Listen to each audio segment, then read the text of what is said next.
Naranasan mo na bang masirahan kayo ng isang bagay, isang gamit sa bahay, na hindi niyo alam kung paano aayusin? Halimbawa, nasirahan ka ng rice cooker, biglang pumutok, biglang umusok. Pero kung nangyari sa akin kanina lang. Ngayon, pag nasira ng rice cooker niyo, hindi mo alam kung anong gagawin.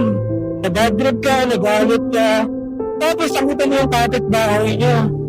May kapitbahay ka nurse. Nakwento mo yun. Alam mo ba, Mare? Alam mo ba, pare?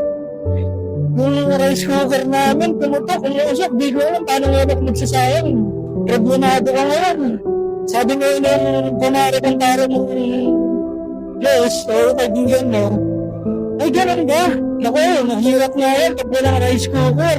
Kailangan ng bantayan yung nilimuto ito, yung sinasayang mo. Kaya nga eh.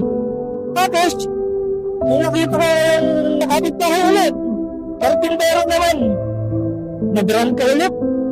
Alam mo parang yung rice cooker ko, tumutok, umusok.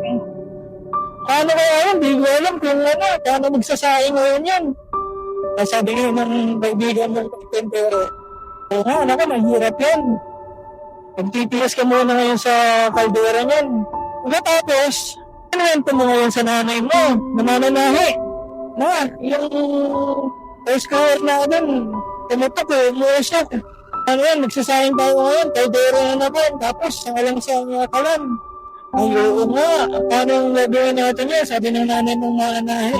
So, sa madaling salita, sa mga kinuwentuhan mo ng problema mo sa pagkasira ng rice cooker, isang nurse, isang karpentero, isang mananahi, walang may alam sa kanila kung paano resolbahin yung problema mo na pagkasira ng rice cooker. Sa buhay natin, ganyan din minsan. Madalas tayong nagkwento ng mga pinagdaraanan natin, ng mga problema natin, sa mga kaibigan natin, kamag-anak, kakilala, kaklase, katrabaho, na sasabihin lang naman sa atin ay, kaya niyan, lakasan ko yung loob mo. Basta, dito lang kami ha, pagkasusuko. Doon nga yung sasabihin nila sa atin. Pero alam niyo ba, anong problema? Hindi tayo dumadirect doon sa talagang tao nakakasagot ng problema natin. Tingin niyo, yung nasiraan ng rice cooker, ano na siya dapat lumapit? Siyempre, di sa nag-aayos ng rice cooker, electrician, sa mga nag-aayos ng appliances. Hindi naman sa construction, hindi naman sa mananahi, hindi naman sa nurse. Kasi anong kinalaman nila doon? Kahit nag-run ka pa maghapon magdamag sa kanila, hindi ka naman matutulungan sa problema mo. Kasi kahit mismo sila, hindi nila kayang ayusin yun. Ganun din tayo. Lumalapit tayo sa mga maling tao, lumalapit tayo sa mga maling lapitan, na akala natin makakatulong sa atin sa pagsagot ng mga problema natin. Alam niyo ba, sabi sa Jeremiah 33 verse 3, ito ang sabi sa Tagalog, tumawag ka sa akin at ako'y sasagot sa iyo. At ako'y magpapakita sa iyo ng mga dakilang bagay at may hirap na hindi mo nangalalaman. Sabi ni Lord, kumanag lang tayo sa Kanya. Anong sabi niya? Sasagot siya. Hindi yung kanina tayo tumatawag. Tapos hindi rin naman tayo sinasagot. O kung sagutin man tayo, hindi naman yun yung kailangan nating kasagutan.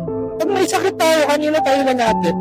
Para manghingi ng advice, ng gamot na dapat namin sa doktor. Ganun din sa mga buhay natin. Para kami tayo mga pagsubok, problema na pinagdadaanan. E maaaring hindi alam ng mga tao yung mga kasagutan. Kasi nga, kami tayo lang nilalapitan. So sa madaling salita, sayang ang effort, ang lahay, ang pagpipento sa mga tao yung kasi hindi sila sagot sa problema natin. Sino ang sagot? Ang pagtawad sa ating Panginoong Diyos. Kagaya ng sinasabi sa Jeremiah 33:3. At anong sabi niya sa kanyang mga salita kapag tayo itinawag sa kanya? Bukod sa sasagutin niya tayo, ako'y magpapakita sa iyo ng mga dakilang bagay at may hirap na hindi mo nangalalaman. So, marami tayong tanong sa buhay na hindi nasasagot kasi meron yung pinagtatanungan natin. Marami tayong mga katanungan sa buhay, mga sitwasyon na hindi natin naiintindihan. Kasi hindi naman sila yung nagkakayahang magpaliwanag nun. Sino lang? Ang Panginoong Diyos. Sa mga bagay na mga pinagdadaanan natin, maaaring nabibigyan tayo tayo sa paligid natin ng advice. Advice lang. Pero yung totoong kasagutan sa mga katanungan natin, kasagutan sa mga problema at pinapanalangin natin, kanino natin dapat ilapit at ipanalangin? Sa Panginoong Diyos lang. So ingat kayo lagi, kanino dapat laging tumawag? Sa Panginoong Diyos. Isang tawag mo lang, ang pangako niya, siya ay sasagot sa iyo. Ride safe, keep safe, and God bless you, mga kaibigan.